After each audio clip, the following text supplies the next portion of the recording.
This conference will now be recorded. अद्य शुक्रवासरः अथवा भृगुवासरः फाल्गुन शुद्ध द्वादशी दिनांक 26 मार्च 2021 माधव निदान मधुकोष्ठिका उपशय दोष व्याधि स्वरूप शंखं चक्रं जलपान् दधतमृतघटं व्यात्तचारुदौर्भिश्चतुर्भिः सूक्ष्मस्वच्छातिहृद्यां शुकपरिविलसन् मौलिमं भोजनेत्रं कालाम्भोदोज्ज्वलाङ्गं कटितटविलसच्चारुपीताम्बराढ्यं वन्दे धन्वन्तरिं तं प्रौढदावाग्निलीलं ब्रह्मणो हि समारब्धा मात्रे आद्येषु पूजिताम् अस्मदाचार्यपर्यन्तां वन्दे गुरुपरम्पराम् आयुर्वेदरतं वन्दे मातवाख्यं महागुरुम् आयुर्वेदामृतं सर्वं शिष्येभ्यो यः प्रदत्तवान् द्रष्टा ज्ञानी दृष्टकर्मा कृतकर्मा तथैव च अध्यापको विषत्श्रेष्ठो महान् संशोधकस्तथा गुणैरेतैः समुदितैः यत्कार्यं प्रतनोद्युषः समृद्ध्यर्थं हि कार्यस्य वयं नु प्रयतामहे सरस्वत्यै नमो यस्याः प्रसादात् पुण्यकर्मभिः बुद्धिदर्पणसङ्क्रान्तं जगदध्यक्षं वीक्षते आत्रेयं प्रथमं वन्दे आयुर्वेदजगद्गुरुम् आयुर्वेदामृतं सर्वं गृहीत्वा हि सुरेश्वरात् अग्निवेशादिकेभ्यो यत्प्रेक्षति सत्तमः प्रथमं तन्त्रकर्तारम् अग्निवेशं नमाम्यहम्।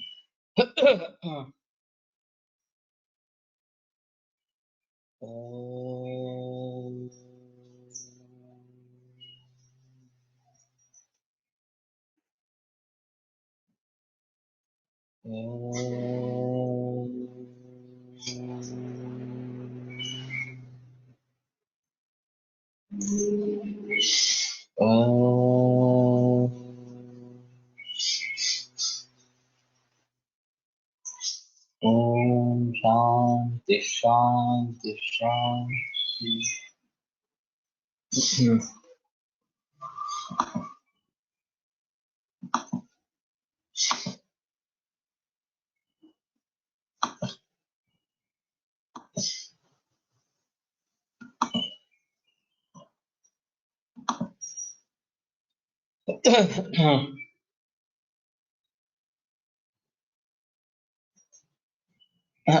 नये दण्डकुलालादिच्छेदे घटच्छेदः इति उच्यते यत्र यावन् निमित्तकारणस्थायिकार्यं तत्र निमित्तकारणोच्छेदादपि कार्यनाशः यथा वर्तितेन नाशादपि प्रदीपनाशः तथा कुताश्च प्रायशो दोषाः प्रायशः इति।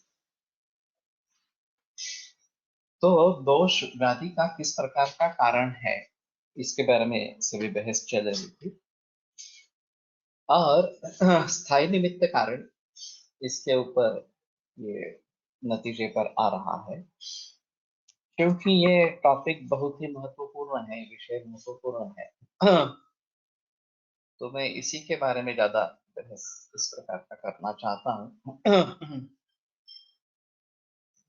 वास्तव में ऐसा है कि अगर सत्कार्यवाद को हम पूरी तरीके से स्वीकार करते हैं और दोषों का ही परिणत रूप व्याधि इस प्रकार का है तो सत्कार्यवाद के अनुसार व्याधि और दोष इनमें अंतर नहीं होना चाहिए, भेद नहीं होना चाहिए। दोषों का ही परिणत रूप अगर व्याधि है और दोष अगर द्रव्य इस प्रकार के है तो व्याधि हमारे हिसाब में द्रव्य इस प्रकार का हो जाएगा। केवल दोष की अवस्था में जो द्रव्य स्वरूप है वो व्याधि की अवस्था में नहीं रहेगा क्योंकि उसमें दोष दुष्य समूर्छना हो जाएगी, बाकी भी द्रव्य मिल जाएंगे धातु मल वगैरह के स्वरूप में। और फिर अनेक दोषात्मकेषु विकारेषु अनेक रसात्मकेषु द्रव्येषु यहाँ जैसे दोनों तरीके से प्रकृति समसमवाय है तो जो द्रव्य इकट्ठा हुए हैं उनके गुणकर्मों के अनुसार समुदाय प्रभाव तत्व निश्चित करना पॉसिबल। लेकिन विकृत विषम समवाय इस प्रकार का हो जाए, अन्य विकल्पने विकल्पने विकल्पिता नाम वगैरह वगैरह, ये जो बातें बताई गई है, तो उनके अनुसार अगर ये समुदाय कुछ अलग ही इस प्रकार का बनता है, तो इसमें एक अहम बात हो सकती है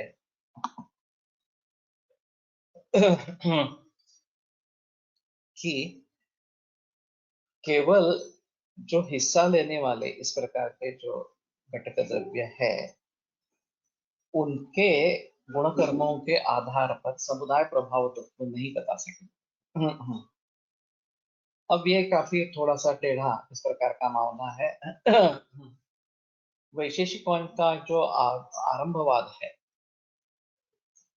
वो कहता है कि कार्य कारण से अलग भिन्न इस प्रकार का होता है, तो दोषों से ही उत्पन्न हुआ रोग रूपी कार्य दोषों से अलग है।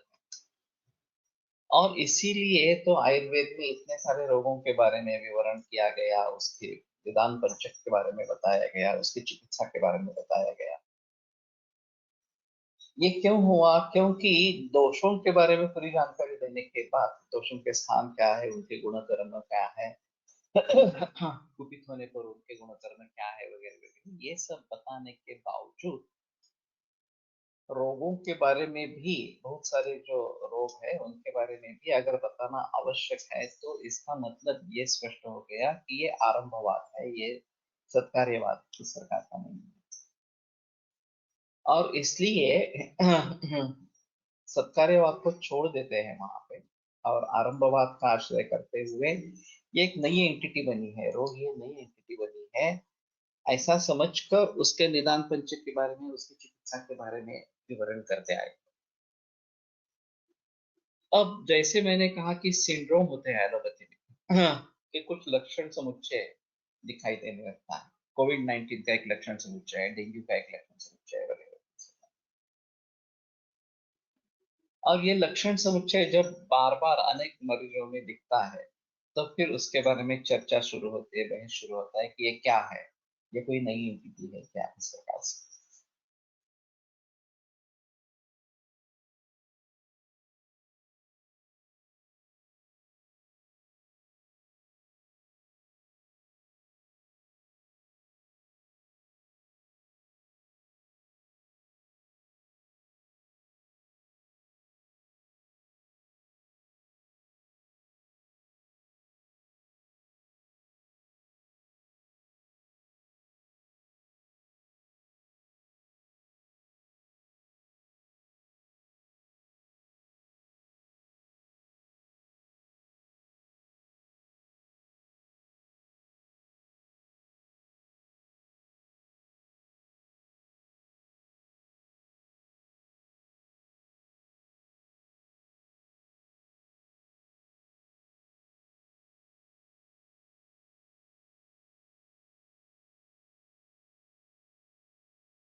हाँ, हाँ।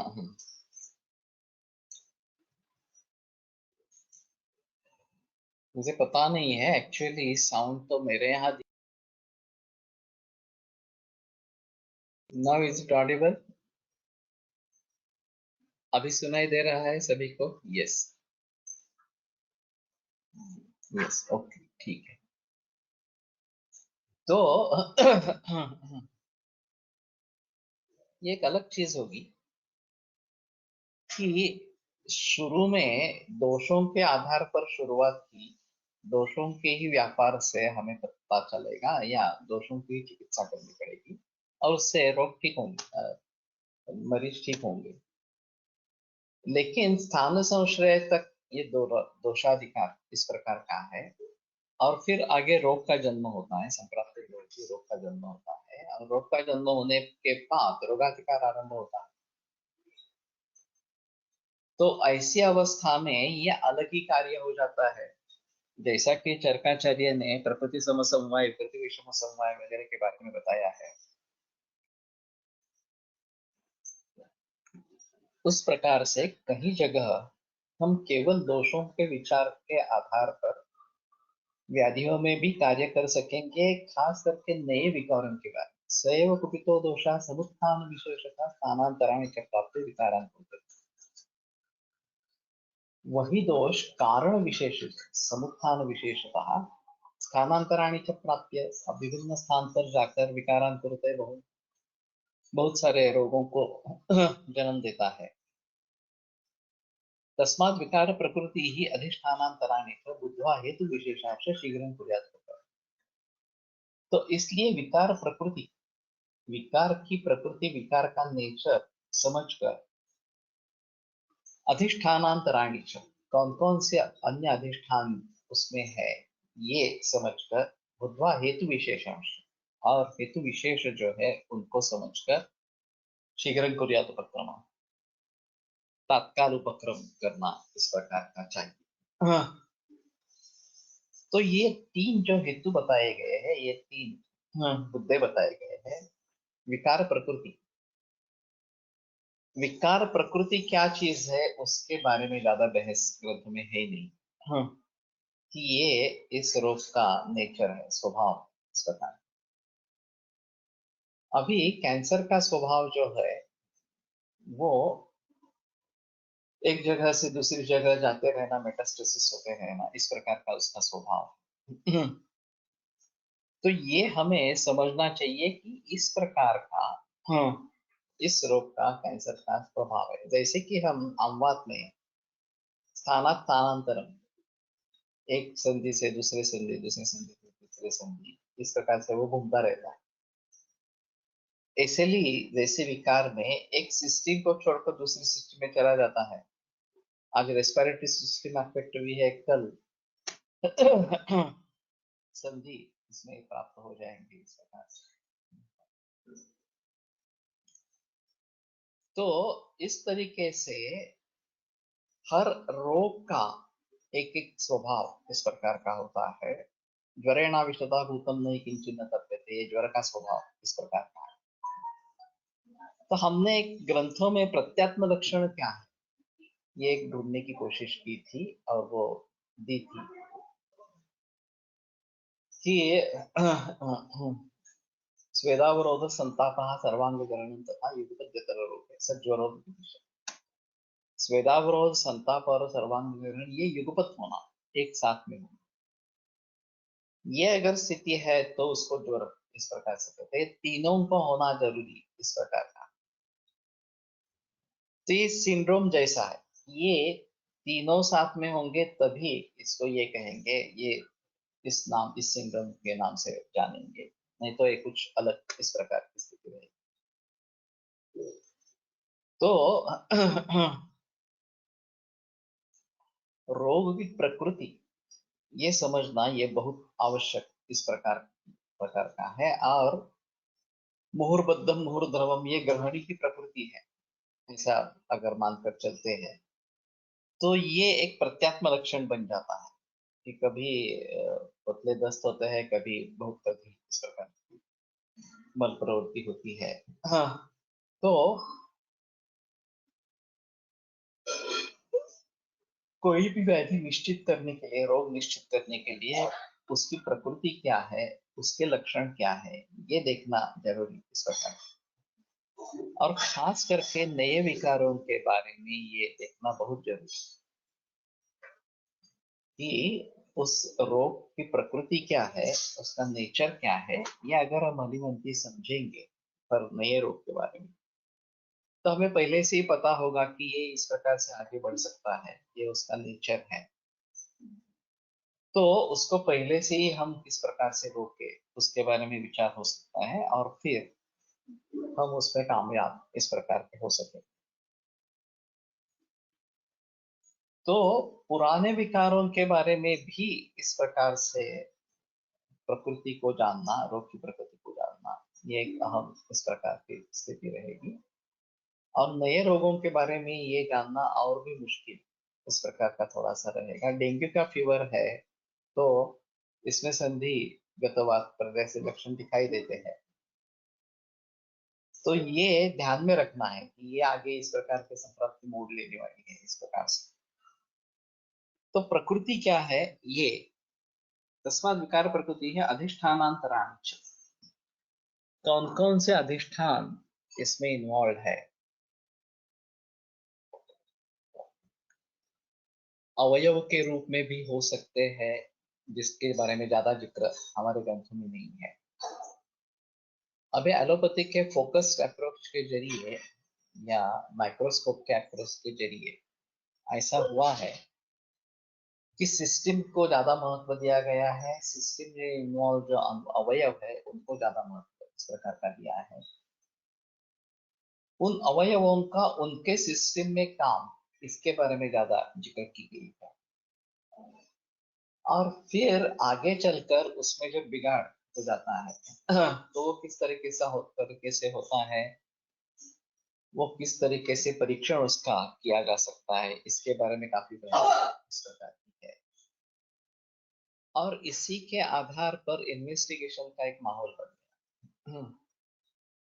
मरीज को कुछ भी सिम्टम नहीं है, फिर भी तुम्हारा कोलेस्ट्रॉल बढ़ा है, फिर भी तुम्हारा थायराइड बढ़ा है, कम हुआ है, फिर भी तुम्हारा शुगर लेवल कम हो ज्यादा इस प्रकार की हो गई है। तो ये इन्वेस्टिगेशंस आने लगे और इन्वेस्टिगेशंस के लोग आदी बन गए कि इस रोग की परीक्षा के लिए यही इन्वेस्टिगेशन इस प्रकार का है।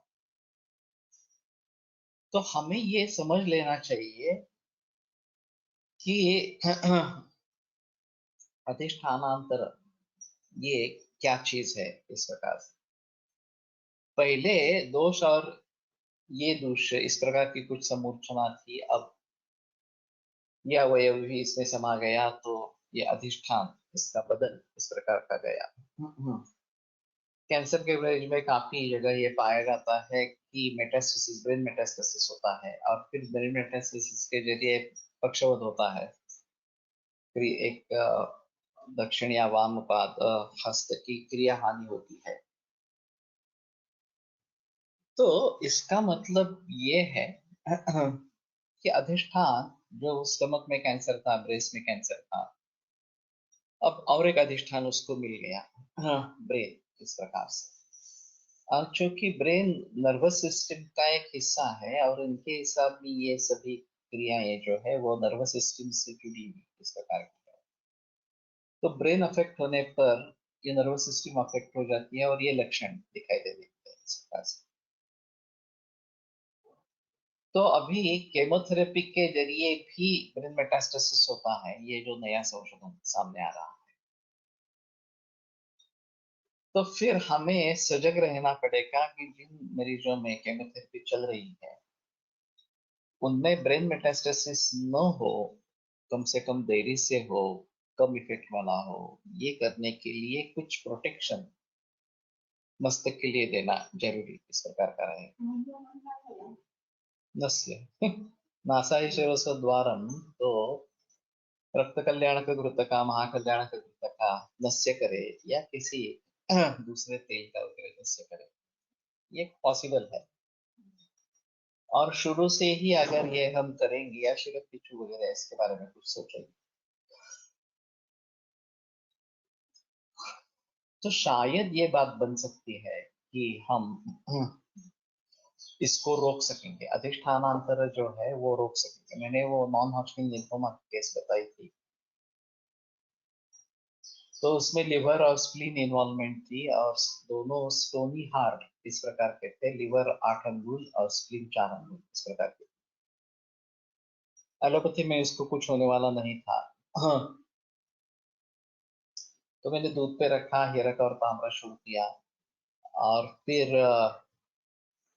एक हफ्ते में एक एक अंगुल ये प्लीहा और यकृत दोनों कम होते गए। एक महीने के बाद प्लीहा स्पर्श करनी नहीं रही, लीवर 4 अंगुल तक आ गया। ये बात मैंने ऐसे ही कोलट कर सर को बताई। तो सर ने कहा ये अस्थि धातु का बीमार है दोनों। अब शोणितम व रसादिव्य विवृद्धंतम विवर्तयेत, ये प्लीहोदर में लिखा गया है। तो रस आदि से बढ़ा हुआ रक्त प्लीहा को बढ़ा देता है, उसकी वृद्धि करता है। ये एक वहां पे बात कही गई है। और फिर अगर ऐसी स्थिति है तो मांस के अंश अगर रक्त में आकर प्लीहा वृद्धि बनवाते हैं, तो देहातों में काफी जगह प्लीहा के लिए अग्निकर्म किया जाता है। और अग्निकर्म ये मांस धातु की चिकित्सा, ये प्लीहा की चिकित्सा है ही नहीं, क्योंकि प्लीहा तो रक्त व स्रोतस का मूल स्थान है, उसके लिए अग्निकर्म होना ही नहीं है। लेकिन इस प्रकार का अग्निकर्म किया जाता है, उससे राहत भी मिलती है। तो समझ लेना है कि ये मांस दूष्य वहां पे इन्वॉल्व हुआ था, और उसके जरिए ये रक्त बढ़ गया, और फिर उसके जरिए प्लीहा वृद्धि इस प्रकार की हो गई। और मांस का कर जो चिकित्सा है मांस की, मांस मांस जाना तो संशुद्धि शस्त्र क्षाराग्नि करने उसके बारे में ये सोचना है। तो वैसे मांस के धातुओं जैसे आ सकते हैं, ऐसे रक्त अस्थि के भी आ सकते हैं। तो कोलटकर सर ने जिक्र किया कि बस्ते क्षीर सर्पिंच तिक्त को कहिता ये शुरू करो। तो मैंने गुड़ीचे सिद्ध क्षीर और घृत इसका प्रयोग करना शुरू किया। पेशंट जेव्हा केमो करू का विचारतात तेव्हाच त्यांना केमोमुळे होणाऱ्या ब्रेन मेटास्टेसिस या नवीन संशोधनाबद्दल सांगितले पाहिजे, म्हणजे ते आग्रह करणार नहीं। लेकिन फिर भी ऐसा है ना कि अगर हम भी बताएंगे तो भी वो हमारा कहना नहीं मानेंगे, वो एलोपैथिक डॉक्टर का कहना ही मानेंगे। ठीक है। तो ये अगर उनको बताया जाए तो शायद, अगर जहाँ जरूरत नहीं है, जहाँ नुकसान होने की ज्यादा संभावना है, वहां तो कम से कम अगर हम टाल सकेंगे तो भी ठीक है। और उससे साथ में अगर आयुर्वेद की दवा देते हैं इसके दुष्परिणाम टालने के लिए, तो भी बेहतर ऑप्शन है। कम से कम उसके दुष्परिणाम तो कम करेंगे। वास्तव में ये एक बड़ा सिलसिला है कि बहुत सारे एलोपैथी की दवाइयां चल रही है बहुत सारे मरीजों में, और जन्म भर लेना है ऐसा है। उसके साइड इफेक्ट्स काफी है। लेकिन मैंने एक एलोपैथिक डॉक्टर से विदेश से बात की थी, और उसका कहना था कि हाँ साइड इफेक्ट्स है, इसमें कोई संदेह नहीं है, लेकिन ये दीर्घकालीन उपयोग से ही होते हैं और इतने झट से समझ में आने वाले इस प्रकार के नहीं है। तो मैंने जो जिक्र किया था कि इन द्रव्यों के आधार पर कुछ संशोधन किया जाए, उनका जो परिणाम शरीर पर हो रहा है उसके बारे में अध्ययन करके उसको काउंटरएक्ट कैसे करेंगे इसके बारे में सोचना। जैसे कि सभी हार्ट पेशेंट्स को अभी एस्पिरिन दिया जाता है, 50, 75, 100, 125, 150 मिलीग्राम इतना हर रोज एस्पिरिन दिया जाता है। या कल जो बहस हुई थी कि गर्भिणी अवस्था में एस्पिरिन देते रहते हैं, इसका खास करके गर्भिणी अवस्था में तो देना गलत है। ये रक्तपित्त प्रकोप इस प्रकार का है, लेकिन दे रहे हैं, सभी को दे रहे हैं इस प्रकार से। तो एस्पिरिन के गुणधर्म क्या है, ये अगर हम सोचेंगे तो ये स्वेदल है, तो उष्णवीर्य है, ये एक इससे मुद्दा निकलता है। रक्तपित्त को निर्माण करने वाला है। काफी मरीजों में ब्रेन हिमरेज होता है, या फिर गैस्ट्रिक हिमरेज इस प्रकार का होता है, स्टमक में हिमरेज हो जाता है, और फिर बाद में पता चलता है कि इसका एस्पिरिन चालू था, पीटीआईएनआर कभी किया नहीं, प्लेटलेट काउंट कभी किया नहीं, और फिर डायरेक्टली एकदम ब्लीडिंग होने के बाद इसोफेजियल वराइसिस वगैरह ऐसा पकड़कर फिर लाइगेशन वगैरह, ये जो मैकेनिकल ट्रीटमेंट उसकी है उसमें चले जाते हैं। तो इन सभी बातों को ध्यान में रखते हुए अगर एस्पिरिन आपको लेना ही है, अगर मेटफॉर्मिन लेना ही है, अगर और भी कोई दवाइयां लेनी है, तो उनके बारे में सोच समझ कर उनके साइड इफेक्ट्स को किस प्रकार से कम कर सकेंगे, ये थोड़ा सोचना।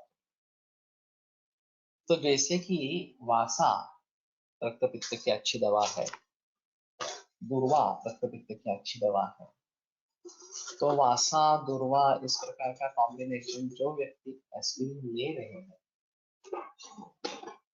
उनके लिए देना अनिवार्य है। जैसे अभी एंटीबायोटिक देने के बाद एंटासिड्स दे देते हैं साथ में, उसके साइड इफेक्ट्स को कम करने के लिए।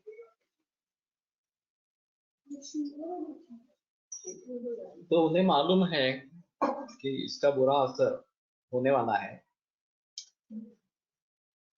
लेकिन ये देना अनिवार्य है, तो उसके साथ में एंटासिड्स दे देंगे तो कुछ हद तक उसमें से राहत इस प्रकार की मिलेंगी। अब ये दोनों दवाइयां चालू, जो एनाल्जेसिक्स वगैरह है वो भी चालू रहेगी, एंटीबायोटिक्स है वो भी चालू रहेगी, और उसके साथ में ये जो एंटासिड्स है वो भी चालू रहेगी। लेकिन एंटासिड एक डिफरेंट कंसेप्ट है। मेरे पास पाददाह के लिए एक रुग्ण आई थी और बहुत ही जलन होती थी, ये न्यूराइटिस एक्चुअली इसमें है, और उसके साथ में पार्श्विशेल भी थी।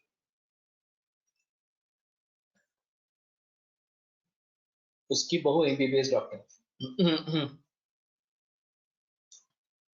और मैंने उसने B12 वगैरह के डेरिवेटिव्स काफी ट्राई किए थे, और फिर स्पर है इसके लिए कुछ एनालिसिस दे रही थी, और इससे यह और बढ़ रहा था, जलन जो है और बढ़ रही थी इस प्रकार। तो मैंने दुर्वा और सहचर तेल ऐसा कुछ लोकल एप्लीकेशन के लिए दे दिया, और पेट में गिरिज दातार गुरु जी की मात्रा में इस प्रकार से, और मुझे याद नहीं पक्का, लेकिन रक्तपचक दुर्वा ऐसा कुछ कॉम्बिनेशन सुबह शाम इस प्रकार का दिया। वो जादू जैसा इफेक्ट कर गया। मुझे लगा कि ये कम होने में काफी समय लगेगा, शूल कम होने में काफी समय, लेकिन जैसे दवा आरंभ हुई पहले दिन से उसको रिलीफ मिल गया, और दोनों चले गए, पातदाह भी चला गया और शूल भी चला गया। तो जो उसकी वो बहुत आश्चर्यचकित हुई, वो बोली कि मैं इतने दिन से एलोपैथी कर रही हूँ उसके लिए, और परिणाम नहीं हो रहा। तो मैंने कहा कि आप एनाल्जेसिक देते हैं तो उससे पित्त बढ़ता है, और ये हमारे हिसाब में पित्त रक्त से जुड़ा इस प्रकार का है, और एक एल्केनियल्स पर है अलग चीज इस प्रकार की है। तो तुरंत बोली तो क्या मैं फिर इसके साथ एंटासिड दे दूं क्या एनाल्जेसिक के साथ? मैंने कहा नहीं, वो कंसेप्ट अलग है।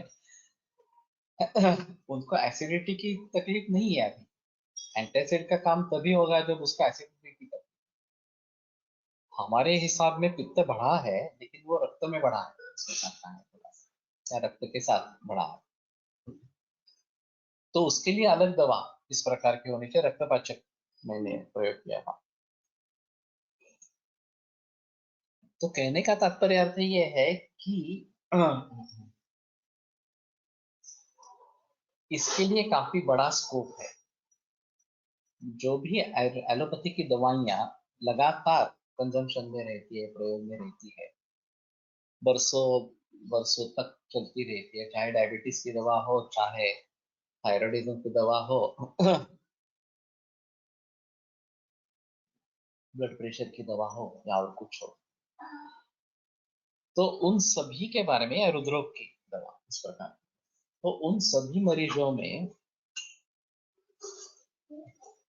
उनके साइड इफेक्ट्स को देखते हुए हम कुछ प्रयास करेंगे काउंटरैक्ट करने के लिए, और ये दवा साथ में लेने के लिए कहेंगे। D&D डिशेन इस प्रकार की एक कंपनी है हैदराबाद की, वो बहुत बरसों से इंटीग्रेटेड मेडिसिन सेल करेंगे। तो उन्होंने एस्पिरिन के साथ गोदंती वगैरह ऐसा कुछ रख दिया, रेगुलर मार्केट सेल करनी। तो ये एक अलग इस प्रकार का माहौल रहेगा। CSIR में गोमूत्र के बारे में रिसर्च किया था। और सिस्प्लाटिन ये जो रेगुलर केमोथेरेपी ड्रग है, तो शुड वी डू दूरवास वरसनस्य, हो सकता है। दूरवास वरसनस्य दे सकेंगे तो ज्यादा अच्छा रहेगा, लेकिन रक्त कल्याणक मैं अभी इस्तेमाल में ला रहा हूँ, तो वो ज्यादा बेहतर इस प्रकार का ऑप्शन रहेगा। या विषग्न कोई चिकित्सा होनी चाहिए। ये केमोथेरेपी के विष के जरिए हो रहा है, तो विषग्न चिकित्सा होनी चाहिए। तो घृत इसमें प्रधान इस प्रकार का रहेगा, विषग्न होने के जरिए। और थोड़ा दुर्वादी घृत वगैरह इस प्रकार से सोच सकते हैं। लमा व गर्भपाल सारखी औषधे पण स्रोतरोध दूर करून गर्भाला रस पुरवतात, चांगला करून रक्तपुरवठा चांगला करून गर्भपोषण चांगले होत असावे। ऍस्पिरिन मध्येही हेच हाच उद्देश असावा, पण आपली औषधे ऍस्पिरिन पेक्षा निश्चित निर्धोक व अधिक व्यापक कार्य करणारी आहेत, हे जगासमोर आणण्यात आपण कमी पडतो। ऐसा है, जिसको सीखना है वही सीखेगा, जिसको सीखना ही नहीं है, सिर्फ दूसरों को कोसना है, वो कोसते ही रहेंगे। आप कितने भी समझाने की कोशिश करेंगे तो भी ये कार्य सिद्धि इस प्रकार की नहीं होगी। तो ये एक तरीका है एलोपैथी के लोगों को या मॉडर्न साइंटिस्ट को समझाने का। इसीलिए आईआई में कोर्स चलाया था, द वैद्य साइंटिस्ट इस प्रकार। उसमें कल्पना ऐसी थी कि आयुर्वेद के कुछ चुने वैद्यों को ये ट्रेनिंग दिया जाए कि वो अभी के जो साइंटिस्ट है,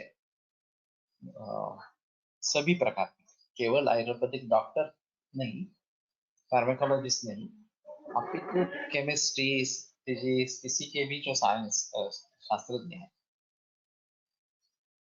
उन सभी को आयुर्वेद कैसा है ये उनकी परिभाषा में समझाने की कोशिश करें। हर एक की एक फ्रेम ऑफ रेफरेंस है, एक चौखट है। आयुर्वेद वालों की एक चौखट है, उन लोगों की एक चौखट है, और उस चौखट से बाहर निकल कर कुछ देखना, कुछ अलग तरीके से सोचना, ये आसान नहीं है।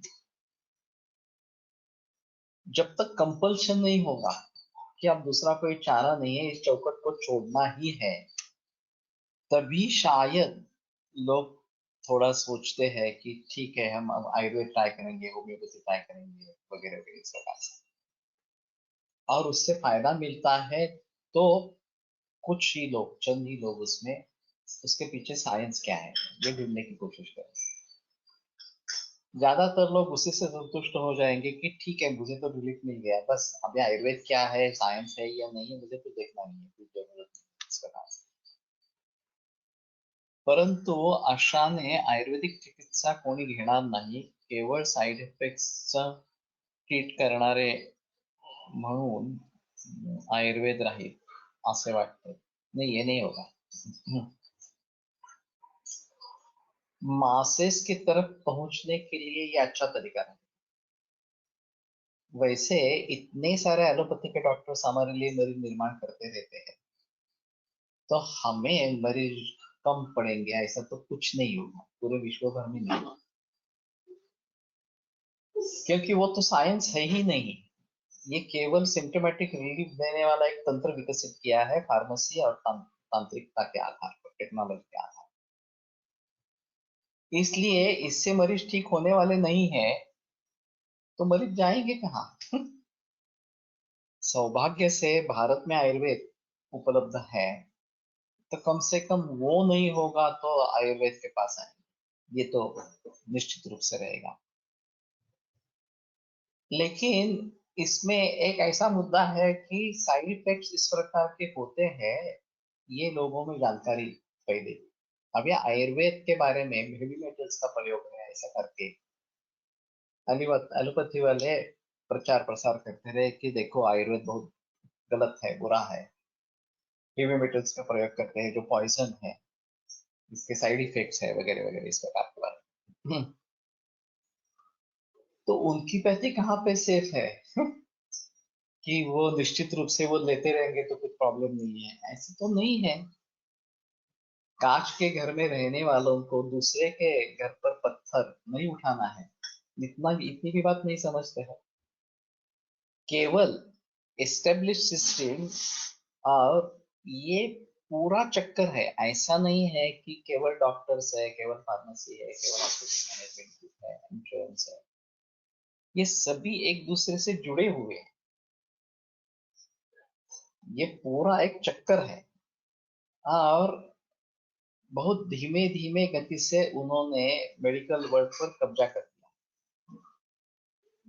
जो भी तथाकथित विद्या वैद्य का विश्व इस प्रकार का है, मेडिकल वर्ल्ड है, इसके ऊपर इन सभी लोगों ने मिलकर काबू पा लिया है। और शालेय स्तर पर ये सभी विचार उतरने के जरिए हमारी सोच उसी प्रकार से बन गई है। शालेय स्तर से लेकर हमें ये विटामिन प्रोटीन्स वगैरह के बारे में या फिर इस प्रकार की बीमारियां होती है, इन्फेक्शन इस प्रकार से होते हैं और उसके लिए एंटीबायोटिक्स ने कैसा जादू किया वगैरह वगैरह, इसी प्रकार से शिक्षा मिलती है। तो अगर बचपन से ही इसी प्रकार के संस्कार है तो उनको बदलना काफी मुश्किल इस प्रकार का है। बीएमएस लोगों में भी ये परिवर्तन नहीं आता तो बाकी लोगों की बात छोड़ो। पूरा बीएमएस का कोर्स करने के बाद, एमडी करने के बाद या पीएचडी करने के बाद भी अगर बीएमएस लोगों के मतों में परिवर्तन नहीं आता है तो सामान्य लोगों के मन में क्या परिवर्तन आएगा? ये काफी मुश्किल इस प्रकार का मामला है। लेकिन फिर भी हमें आशा नहीं छोड़नी चाहिए, फिर भी हमें प्रयास नहीं छोड़नी चाहिए। ये मालूम है कि ठीक है, ये काफी कठिन इस प्रकार का काम है, मेंटेलिटी चेंज करने का, माइंडसेट चेंज करने का, किंतु हाँ, ये धीरे धीरे धीरे धीरे करते रहेंगे। इसमें सबसे अहम मुद्दा वैद्य निर्माण करना यही है। वैद्यों की संख्या बढ़ेगी तो अपने आप लोगों के विचार बदलेंगे, क्योंकि लोगों को किससे ठीक होना है इसका कोई मतलब नहीं है, बस आप ठीक करो। बाद में ये थोड़ा सा हो गया, अरे इसमें परहेज करके ठीक होना है और एलोपैथी में बगैर परहेज के ठीक होना है, कौन सा अच्छा है? उस समय में तो शुरू में पता लगेगा कि नहीं, परहेज बिना परहेज के अगर ठीक होते हैं तो ज्यादा बेहतर है, हमें कुछ भी नहीं करना है इस प्रकार से, कुछ भी खाना पीना ऐसे ही चालू रखना है और फिर भी हम ठीक हो जाएंगे, सिम्टोमेटिक रिलीफ मिल जाएगा, तो ये ज्यादा अच्छा रास्ता है और इसी के आधार पर एलोपैथी राज कर रही है। जब ये पता चलेगा कि नहीं, इसके आधार पर ये आगे हम नहीं बढ़ सकेंगे, ये गलत है, इस प्रकार से कार्य कारण भाव के खिलाफ है, तो कारण क्या है ये ढूंढना जरूरी है, कारण को टालना जरूरी है, तो परहेज जरूरी है और जो अपथ्य है उसका त्याग जरूरी है, इस प्रकार से तो लोग समझ पाएंगे। लेकिन फिलहाल इनको इसके बारे में तो अवगत कराना है कि कम से कम अगर एलोपैथी ले रहे हो तो लाइफस्टाइल सुधारो उसके साथ में। शायद मैंने एक सुझाव दिया था दीनानाथ मंगेशकर में, वो नहीं हुआ एक्चुअली जब मैं वहां पे कंसल्टेंट था, कि हम लाइफस्टाइल कंसल्टेशन सर्विसेज प्राप्त शुरू करते हैं हमारे डिपार्टमेंट से। 6 वैद्य है, हर वैद्य एक दिन आता है इस प्रकार से, और लोगों को बताएंगे, एलोपैथी के डॉक्टर्स को बताएंगे हम एक भी दवा नहीं देंगे, सिर्फ लाइफस्टाइल के बारे में बताएंगे और जो उसकी कंसल्टिंग फीस है उसमें ले लेंगे, बस हमारी जो निर्धारित कंसल्टिंग फीस है वो ले लेंगे इस प्रकार से। और अगर कोई क्रॉनिक प्रतीक्षा का इस प्रकार का पेशेंट है।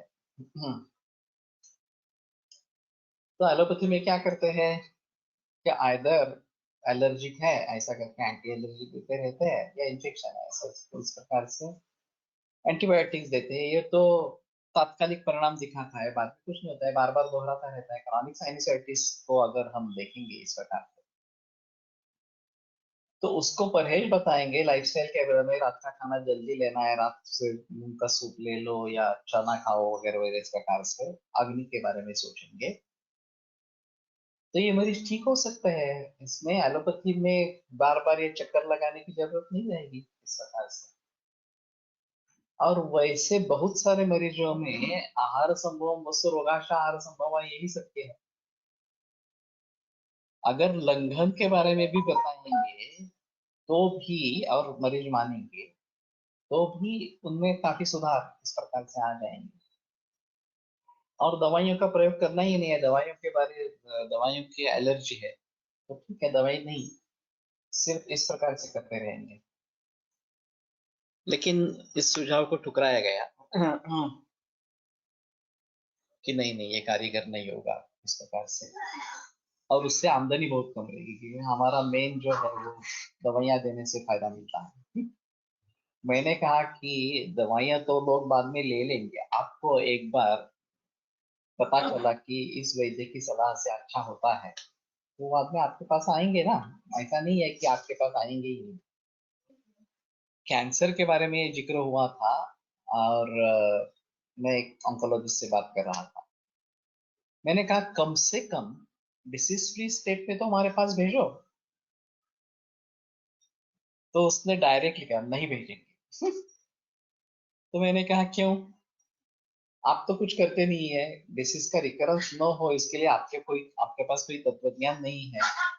आप सिर्फ इन्वेस्टिगेशंस करते रहते हैं, और जब कैंसर दोहराता है, रिकरेंस हो जाता है, मेटास्टेसिस हो जाता है, तो फिर से केमोथेरेपी रेडिएशन जब माहौल शुरू करते हैं। तो आपके पास कुछ नहीं है, हमारे पास करने के लायक कुछ है।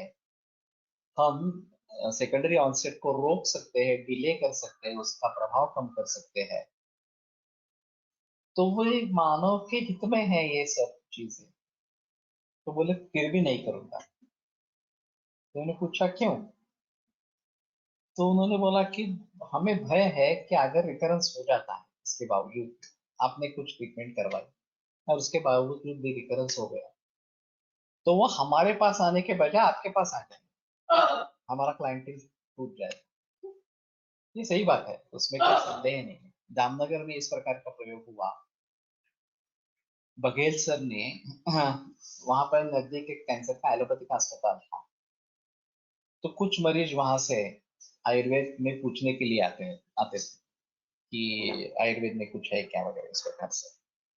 तो ये सिंपल परहेज बताते हैं, ये जंक फूड फास्ट फूड नहीं खाना है वगैरह इस प्रकार से, और लाइफ स्टाइल करें। नतीजा ये हुआ कि एक माउथ टू माउथ पब्लिसिटी से बहुत सारे मरीज आने लगे कि हम वहां पे ट्रीटमेंट ले रहे हैं, लेकिन हमें लाइफस्टाइल के बारे में पता होना चाहिए इस प्रकार से। हाँ। अब कुछ लोग पूछने भी लगेंगे आप दवा भी देते हैं क्या? इसके बारे में, सिर्फ लाइफस्टाइल के बारे में बस बताओ। अगर कुछ दवा से हमें फायदा होने वाला है तो हम मेडिसिन भी ले लेंगे इस प्रकार से। तो लोगों तक आयुर्वेद पहुंचना चाहिए, और एक शास्त्र की हैसियत से पहुंचना चाहिए। ये कॉस्मिक रिलेशनशिप बेस्ड साइंस है इस प्रकार से, और एलोपैथी कॉस्मिक रिलेशनशिप पे बेस्ड नहीं है। वो केवल सिम्टोमेटिक रिलीफ के लिए उसमें प्रगति हुई है, तरक्की हुई है, और लोगों को मूर्ख बना दिया है सिम्टोमेटिक रिलीफ के द्वारा। हाँ। लेकिन ये पूरे विश्व भर का माहौल है। तो ऐसी स्थिति में किसी भी तरीके से हम समाज तक पहुंचेंगे। मैं जो बता रहा हूँ कि स्वस्थ वृत्ति के जरिए हम समाज तक पहुंचेंगे, स्वस्थ वृत्ति के जरिए हम योग टीचर्स की तरफ पहुंचेंगे, चाहे विदेशों के हो या चाहे भारतीय इस प्रकार के। विदेशों में ज्यादा सक्सेसफुल होगा, भारत में उतना सक्सेसफुल शुरू में नहीं होगा, बाद में कदाचित हो सकता है। तो फिर लोगों को पता चलेगा कि आयुर्वेद क्या है। आयुर्वेद जीवन पद्धति है, इसके बारे में किसी को मालूम ही नहीं है। वो समझते हैं ये कुछ नुस्खे देते हैं, कुछ लोगों के लिए इनके पास अच्छी दवाइयां हैं, कुछ मरीज को इससे फायदा हो जाता है, तो ठीक है, ये ट्राई करते हैं इस प्रकार से। ये एक साइंस है, ये समझने की कोशिश नहीं होती है। तो वो जो वैद्य साइंटिस्ट इस प्रकार का प्रोग्राम था, वो इसीलिए किया गया था कि हमारे ही कुछ चुने वैद्य लोगों का इंटरफेस बने, आधुनिक शास्त्रों के लोगों का इंटरफेस बने, शास्त्रियों का इंटरफेस बने, और उनको उनकी परिभाषा में आयुर्वेद के बारे में समझाए। लेकिन हुआ ऐसे, उसमें जो करिकुलम उसमें उन्होंने रखा था, हर 3 महीने के बाद 15 दिन वहां जाकर रह के कोर्स करना, ऐसा वो करिकुलम रखा था। ये बड़ा अजीब माहौल था। तो कोई भी प्रैक्टिशनर उसमें शामिल नहीं हो सकता कि हर 3 महीने के बाद 15 दिन प्रैक्टिस छोड़ के जाना है, ये पॉसिबल ही नहीं है। तो फार्मेसी वाले जिनके पास वैद्य इस प्रकार से थे, या कॉलेज वाले कुछ जिनके पास अध्यापक है इस प्रकार से, उन्होंने एडमिशन ले ली कि फार्मेसी से छुट्टी मिलेगी 15 दिन, या कॉलेज से छुट्टी मिलेगी 15 दिन, और वो सीखेंगे। लेकिन इसमें एक अहम मुद्दा था कि ये जो चुने गए वैद्य, उनको आयुर्वेद भली भांति मालूम होना चाहिए, उनको आयुर्वेद आना चाहिए। वो तो कहीं की परिस्थिति नहीं थी, वो बीएमएस या एमडी थे, बीएमएस डिग्री है तो आयुर्वेद आता है ऐसा समझकर अभी उनको मॉडर्न साइंसेस सिखानी है, आयुर्वेद उनको किस प्रकार से इंटरप्रेट करने का है ये सिखाना है, ऐसा वहां पे उन्होंने निश्चित किया। तो जिनका आयुर्वेद का बेस ही अगर पक्का नहीं है, वो दूसरों को क्या बताएंगे? ये दूसरी नौबत होगी। अभी मुझे 2 छात्र इस प्रकार के मालूम है कि जिसने शुरू से ही ये निश्चित कर लिया था कि मुझे भारत में रहना ही नहीं, और फिर अमेरिका टोफेल वगैरह इस प्रकार की जो परीक्षाएं हैं, वो परीक्षा देकर वो वहां पे चली गई कोर्स करने के लिए। अभी ये लोग इस प्रकार का कोर्स करने के बाद उनको सर्विस मिलेगी यूनिसेफ वगैरह इस प्रकार के अंतरराष्ट्रीय स्तर पर नौकरी मिलेगी, और वो समझे जाएंगे कि ये आयुर्वेद के एक्सपर्ट है। वास्तव में तो आयुर्वेद के एक्सपर्ट है ही नहीं, उनके पास सिर्फ डिग्री है आयुर्वेद। और फिर जब कोई गाइडलाइन सेट करनी है विश्व भर के स्वास्थ्य के लिए इस प्रकार से, तो ये आयुर्वेद के एक्सपर्ट माने जाएंगे, और फिर उनकी सलाह ली जाएगी, वो कैपेबल नहीं है इस प्रकार की सलाह देने की। तो ये काफी मुश्किल इस प्रकार का मामला हो जाएगा। अभी फिलहाल प्रमोद कुलकर्णी की लड़की गई है अमेरिका में, हाँ, श्रुति, उसके ऊपर काफी संस्कार इसके है, हाँ, आयुर्वेद के है, और इस कोर्स में भी ज्वाइन है वो, हमारी जो पढ़ाई है उसमें भी ज्वाइन है। तो शायद उससे उम्मीद कर सकते हैं कि वो अगर इस प्रकार से इंटरनेशनल किसी ऑर्गेनाइजेशन में जाएगी, तो शायद वो इस प्रकार से कुछ काम करे जो आयुर्वेद के लिए हितकर इस प्रकार का हो, सचमुच आयुर्वेदीय इस प्रकार का। लेकिन बहुत सारे लोग बीएमएस करने के बाद एमपीएससी वगैरह कर लेते हैं और शासकीय सेवा में चले जाते हैं, और उनको माना जाता है कि आयुर्वेद के डॉक्टर है ये, उनको तो कुछ पता नहीं होता आयुर्वेद क्या है इस प्रकार से। तो ये काफी मुश्किल इस प्रकार का मामला है। हाँ। तो कम से कम हम पहले बीएमएस छात्रों में आयुर्वेद समझने के लिए क्या होना है इसके बारे में जिक्र करें।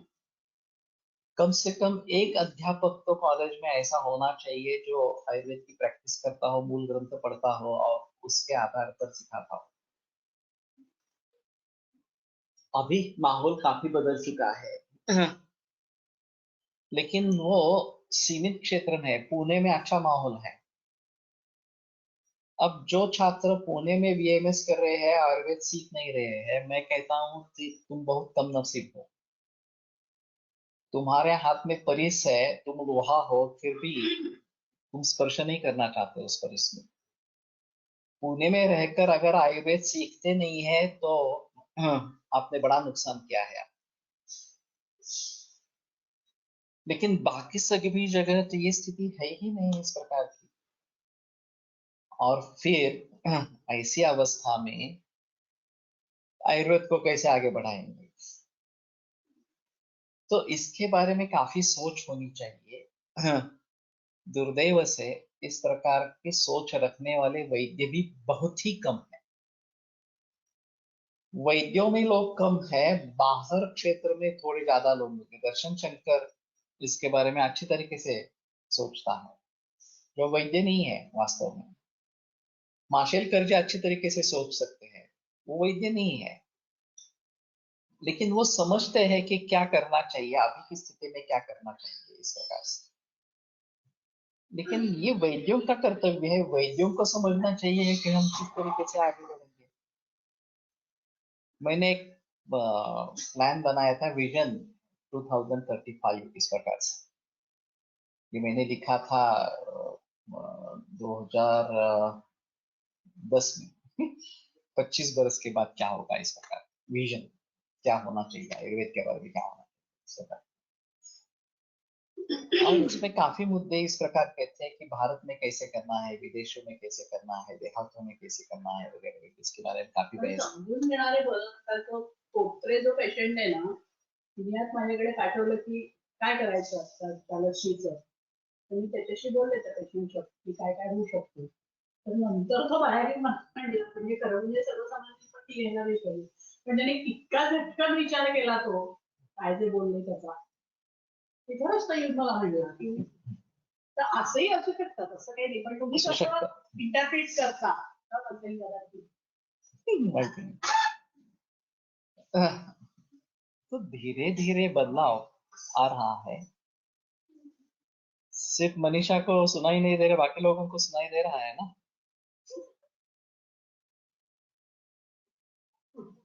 हाँ, यस यस, ठीक है। तो मनीषा बेटर रीजॉइन।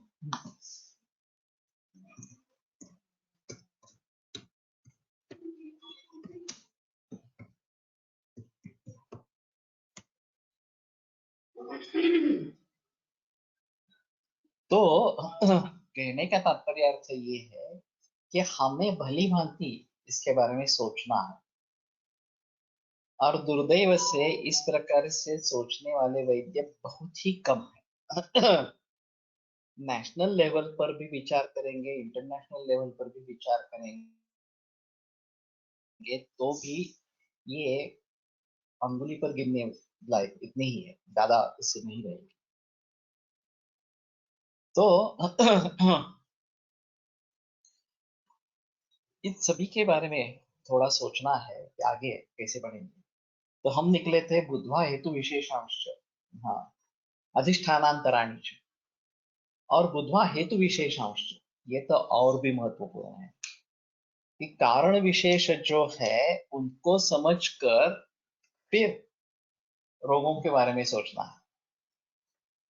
अब ये कारण विशेष अभी इतने बदल गए हैं, एक 50 बरस पहले तक हम निसर्ग के आधार पर ही चले, हमारी जीवन शैली बिल्कुल निसर्ग के अनुसार। जैसे ये बिजली की खोज हुई, रात का दिन बन गया। हाँ, और फिर रात में देर से जागना, देर से सोना, सुबह देर से उठना, फिर खाने पीने का कुछ ठिकाना नहीं, कभी कभी भी कुछ भी खाना इस प्रकार से, और सभी तरीके की चीजें सभी जगह उपलब्ध हो जाना, सभी सीजन में उपलब्ध हो जाना वगैरह। मैंने जर्मनी में अनुभव सुना था कि जब ये मॉल्स शुरू हुए और हाँ, बाकी मॉल्स शाम को जल्दी बंद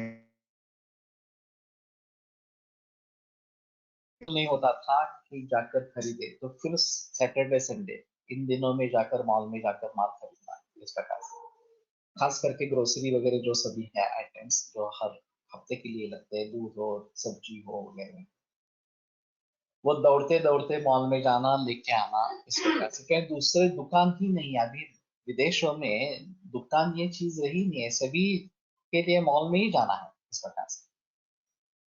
और काफी विस्तीर्ण इस प्रकार के बड़े बड़े मॉल होते हैं। जब मैं ऑस्ट्रेलिया में पहली बार गया तो मैं चौंक गया इतना बड़ा मॉल देख के, इस प्रकार से।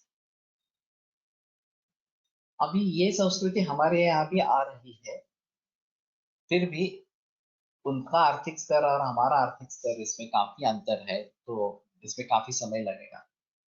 और ये सब जीडीपी के आधार पर वगैरह इस प्रकार का रहेगा। तो वो बता रही थी, गीता केलर मुझे बता रही थी कि हमें दौड़ धूप करके जाना पड़ता था खरीदने के लिए, नहीं तो मॉल्स बंद हो जाते इस प्रकार से। और फिर ये बढ़ता गया, टाइमिंग बढ़ता गया। अब रात 10-11 बजे तक मॉल्स खुले रहते हैं, कोई प्रॉब्लम नहीं है, जाकर कहीं भी जा कभी भी जाकर खरीदी इस प्रकार से। तो इसके बदलाव के कारण पूरे लाइफस्टाइल में चेंज आ गया। हाँ। और फिर हम नैसर्गिक जीवन शैली से अलग इस प्रकार के हो गए। अब इन बातों के ऊपर हम ध्यान नहीं देंगे तो ये अधूरा रहेगा। तो इसलिए पहले तो हमें ये करना है कि हमें खुद नैसर्गिक जीवन शैली का अवलंबन इस प्रकार का करना है, नैसर्गिक तरीके से जिए, नैसर्गिक खाना खाइए, ये सब करना है। और फिर हम करेंगे तो हम लोगों को कहेंगे तो वो मानेंगे, नहीं तो वो क्यों मानेंगे? तुम खुद ही नहीं कर रहे हो और हमें सलाह दे रहे हो ये करो, इस प्रकार से तो लोकासंग ब्रह्म ज्ञान इस प्रकार का हो जाएगा, तो कोई नहीं करेगा। तो अगर मुझे पता है कि आधुनिक आज का जो खाना है वो बुरा है, उससे कैंसर होने की संभावना है, तो मुझे वो टालना है, नैसर्गिक अन्न खाना है, ये अगर मैं भली भांति समझता हूँ तो मैं खुद करूंगा। और मैं खुद करूंगा तो मैं लोगों को कहूँ सकूंगा कि तुम भी करो इस प्रकार से, और तभी लोग मानेंगे, तब तक लोग नहीं मानेंगे। तो हेतु विशेष जो है अभी के, बहुत सारा पोल्यूशन है, हवा का पोल्यूशन है, पानी का पोल्यूशन है, जमीन का पोल्यूशन है वगैरह वगैरह इस प्रकार से। तो इन सभी बातों को ध्यान में रखते हुए आज के दिन में रोग कैसे निर्माण हो रहे हैं, उनकी चिकित्सा कैसे करनी है, इसके बारे में सोचना। कुछ लोगों का जो कहना है कि केवल पुराने ग्रंथों के आधार पर ही ये बात होगी, नया कुछ देखने की जरूरत नहीं है, इससे मैं सहमत नहीं। इतने सारे हेतु नए आ गए हैं तो उनको सोचे बगैर आगे नहीं बढ़ सकते। तो इन सभी कारणों का जिक्र होना ही है। और फिर अभी के जो रोग है उनके स्वरूप के बारे में स्पष्टता इस प्रकार की आएगी, उनके बारे में कैसे सोचना है, उनका प्रतिकार कैसे करना है, इसके बारे में स्पष्टता होगी। और कम से कम परहेज बताने के लिए तो ये आवश्यक है। Yesterday only got admission for PhD. Savita Siddhanta want to meet you soon by taking your prior appointment regarding subject selection. Please guide us, sir. At present, she is assistant professor in Pune Ayurved. ये काफी मुश्किल होता है माहौल घरों में भाई।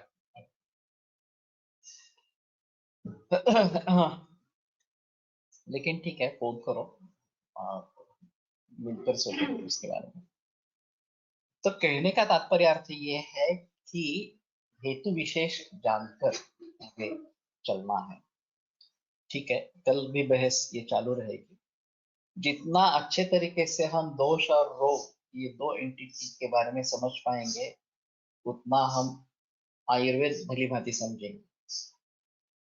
तो मैं इसके ऊपर ज्यादा बहस इस प्रकार की करना चाहता हूँ। आयुर्वेद प्रकांडो निगदित इह हि शल्यतंत्र प्रधानः शीर्षेभ्यः शाश्वतोऽयं निखिलजनकृपा व्याप्तचित्तेन येन आयुर्वेदस्य वाञ्छन् पुनरपि भुवने ताञ्च सुष्ठु प्रतिष्ठां श्रेष्ठं धन्वन्तरिं तं प्रणमति च सदा वैद्यवर्गो हि नूनं वैद्यवर्गो हि नूनम् ॐ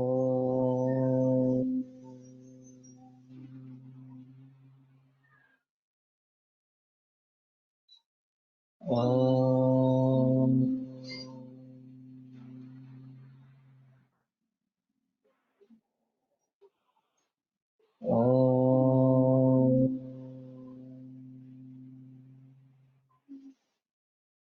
ॐ शान्ति शान्ति शान्तिः विरम्यते व्याख्यानव्यापः श्वः पुनरपि मिलिष्यामः।